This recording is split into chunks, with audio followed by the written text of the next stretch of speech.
कि अयोध्या के श्री राम जन्मभूमि मंदिर में चढ़ावे की कथित चोरी और गबन मामले में एसआईटी की प्रारंभिक जांच रिपोर्ट ने कई गंभीर सवाल खड़े कर दिए हैं।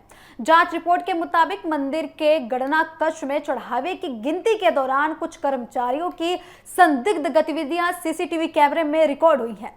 रिपोर्ट में दावा किया गया है कि 27 अप्रैल से 5 जून 2026 के बीच उपलब्ध फुटेज में कई बार नोटों की गड्डियों और खुले रुपए और कपड़े जो खुले रुपयों को कपड़ों की जेबों में, जूतों में और अन्य जगहों पर छुपाते हुए लोगों को देखा जा सकता है। एसआईटी की रिपोर्ट के अनुसार ये कोई एक दो घटना तक सीमित नहीं है, बल्कि कई दिनों तक दोहराई जाने वाली गतिविधियों के संकेत है। आपको बता दें कि जांच में उपलब्ध सीसीटीवी फुटेज के आधार पर करीब 70 संदिग्ध मामलों का उल्लेख किया गया है। हालांकि एसआईटी ने इसे प्रारंभिक जांच बताया है और अंतिम निष्कर्ष विस्तृत जांच पूरी होने के बाद ही सामने आएगा। जांच में सबसे बड़ा सवाल मंदिर की सुरक्षा व्यवस्था और प्रबंधन को लेकर उठा सवाल है। रिपोर्ट में यह कहा गया है कि गणना कक्ष में निर्धारित सुरक्षा मानकों की पूरी तरीके से पालन नहीं किया जाता था। कर्मचारियों की तलाशी व्यवस्था, निजी सामान पर नियंत्रण, सीसीटीवी निगरानी और मानक संचालन प्रक्रिया यानी कि एसओपी के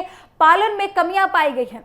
इसके अलावा चढ़ावे की अलग अलग हुडियों की राशि को मिलाने के बाद ये जानने की बात रिपोर्ट में सामने आई है। आपको बता दें कि एसआईटी ने अपनी प्रारंभिक जांच में 6 कर्मचारियों की भूमिका संदिग्ध बताई है। रिपोर्ट के मुताबिक इन कर्मचारियों की गतिविधि की जांच की जा रही है और इनके खिलाफ कानूनी कार्रवाई की सिफारिश भी की गई है। जांच एजेंसियों ने यह भी कहा है कि मामले में आर्थिक लेन देन और बैंक खातों की भी जांच आवश्यक है।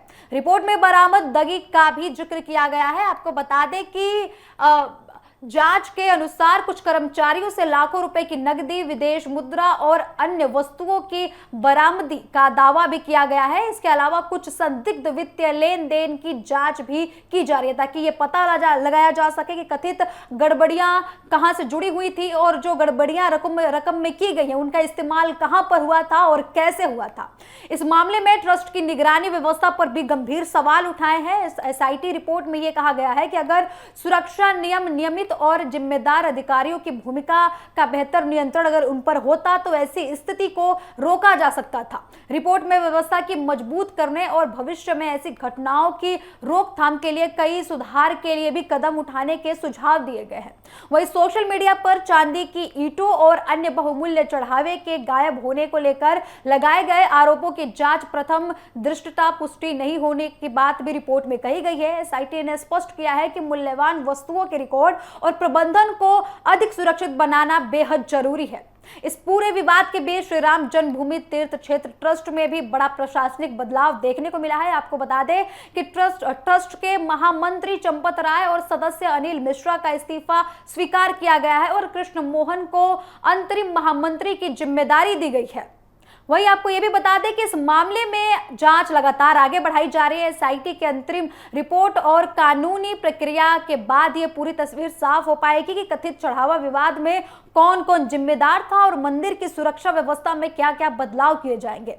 लेकिन इस मामले ने एक बार फिर यह सवाल जरूर खड़ा कर दिया है कि करोड़ों श्रद्धालुओं की आस्था से जुड़े संस्थानों में पारदर्शिता और सुरक्षा व्यवस्था कितनी मजबूत होनी चाहिए।